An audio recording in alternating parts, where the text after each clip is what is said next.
Will Harper is a psychiatrist with a home office who lives with his two daughters, Sadie, a teenager, and Harper, a 9-year-old.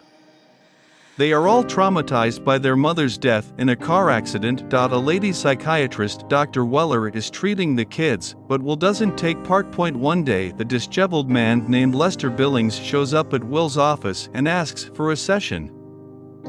He says a closet monster stalked his family and killed his 3 little children, Denny, Cheryl, and Andy, who supposedly died from SIDS and crib death. He has drawings of the creature, and he says his youngest Andy was choked. Will goes downstairs and calls the police. Scared and unstable man has gotten into his home. Sadie arrives home early after her friend Bethany brought stuck-up Natalie around her in school, and Natalie said some unkind remarks and in a shoving match, accidentally soiled her mother's dress which she is wearing. Sadie hears noises. Lester is found hanging by the neck in a closet.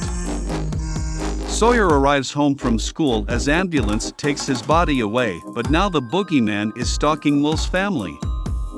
Sawyer is the first to see it creeping at night, and when Sadie puts a string around Sawyer's loose tooth and ties it to a door to yank it out, the door swings opens by itself and takes the girl's tooth off.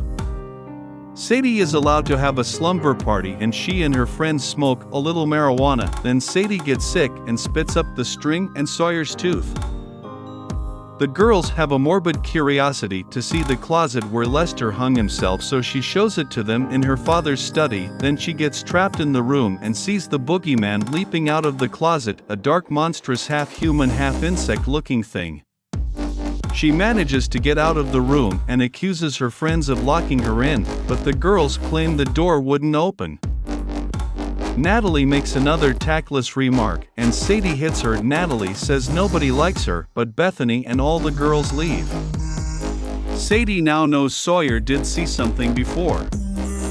Sadie looks up Lester Billings' family online and has Bethany drive her to Lester's now run-down, filthy, dilapidated house, where she finds his widow Rita inside the dark house with no power, having lit it up with candles and flashlights and armed herself with guns and set traps, claiming the boogeyman's weaknesses that it hate.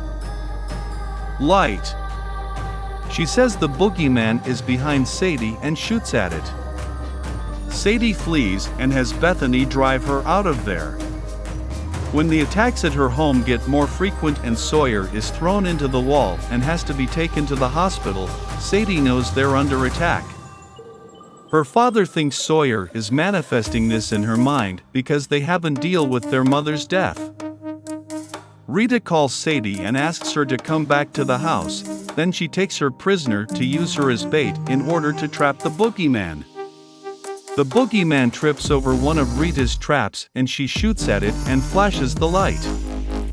The boogeyman is injured but kills Rita, who frees Sadie before she dies. Meanwhile, Will takes Sawyer home and they are attacked by the boogeyman. Sadie gets home and finds Sawyer locked in the bedroom, surrounded by blinking Christmas lights to ward off the boogeyman. She lets Sadie in when Sadie proves her identity by remembering that Sawyer once ate too much pizza and got sick at her birthday party. They grab the lights and flashlights and go into the basement where their father has been injured and held prisoner by the boogeyman. They fight the creature. Sadie has been praying for her mother to make the candle move to the left if her spirit is there, and it finally does. Sadie knows the boogeyman hates the light, so she flashes the flashlight and shoots at it, wounding it.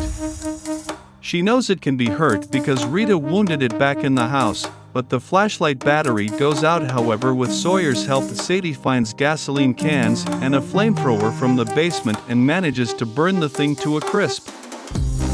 Will goes with his kids to a session with Dr. Weller the next day and explains he wasn't sure how to handle things without his wife, but now they're all healing. They head out, but Dr. Weller asks to speak to Sadie alone. She walks back in, but Dr. Weller is nowhere to be found and the closet door in her office is half open. Sadie edges toward it nervously. Dr. Weller suddenly appears behind her, asking if there's something she can help her with. Sadie shuts the closet door.